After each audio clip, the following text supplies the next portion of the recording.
কিশোরগঞ্জে তাড়াইল উপজেলা বিএনপির কাউন্সিল নিয়ে দুই গ্রুপের সংঘর্ষের ঘটনায় রাউতি ইউনিয়ন বিএনপির সভাপতি আবুল হাসান রতন নিহত হয়েছে। এ ঘটনায় আহত হয়েছে আরও ৩ জন।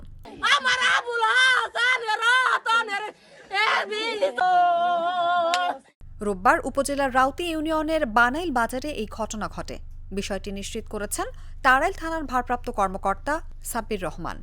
চাচাবাদিত হয় যে নিহত তার নাম আবুল হাসান রতন। তার প্রতিপক্ষ কর্তৃক কথা কাটাকাটি জেদ ধরে উভয় পক্ষের মধ্যে মারামারি হয়। ঘটনার সময় একজনের ছুরিকাঘাতে আবুল হাসান রতন ঘটনাস্থলে আহত হলে তাকে স্বাস্থ্যকেন্দ্রে নিয়ে গেলেন। সে ডাক্তার তাকে মৃত্যু ঘোষণা করে। পুলিশ জানায় গতকাল শনিবার তাড়াইল উপজেলা বিএনপি কাউন্সিলকে কেন্দ্র করে রাউতি ইউনিয়ন বিএনপি প্রস্তুতি সভা করে। এ প্রস্তুতি সভায় ইউনিয়ন বিএনপির বর্তমান সভাপতি আবুল হাসান রতনকে সভাপতিত্বের সুযোগ না দিয়ে উপজেলা বিএনপির সভাপতি প্রার্থী সারওয়ার আলম লিটন গ্রুপের গিয়াস উদ্দিনকে সভাপতিত্ব করার সুযোগ দেওয়া হয়। এই নিয়ে উপজেলা বিএনপির আরেক সভাপতি প্রার্থী সাইদুজ্জামান মোস্তফা গ্রুপের লোকজনের মধ্যে কথা কাটাকাটি হয়।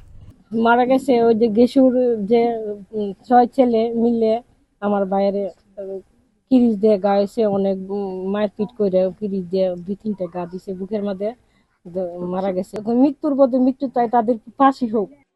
এ ঘটনার জের ধরে রোববার বেলা 11টার দিকে দুই পক্ষের লোকজন মুখোমুখি সংঘর্ষে লিপ্ত হয়। এতে প্রতিপক্ষের ছুরিকাঘাতে গুরুতর আহত হন ইউনিয়ন বিএনপির সভাপতি আবুল হাসান রতন সহ 3 জন। আহতদের আশঙ্কাজনক অবস্থায় তাড়াইল উপজেলা স্বাস্থ্য কমপ্লেক্সে নেওয়া হলে কর্তব্যরত চিকিৎসক রতনকে মৃত ঘোষণা করেন। এ ঘটনায় উত্তেজনা বিরাজ করছে এলাকায়। ঘটনাস্থলে পুলিশ মোতায়েন করা হয়েছে। অনুভা বিশ্বাস, জাগো নিউজ।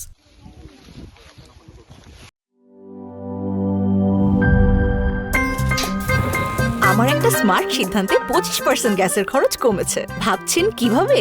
সাধারণ গ্যাস স্টোভ বদলে আমি এনেছি আরএফএল গ্যাস স্টোভ। এর সাইন্টিফিক নজল ও ব্রাস বার্নার ক্যাপ সমানভাবে তাপ ছড়িয়ে রান্না করে দ্রুত।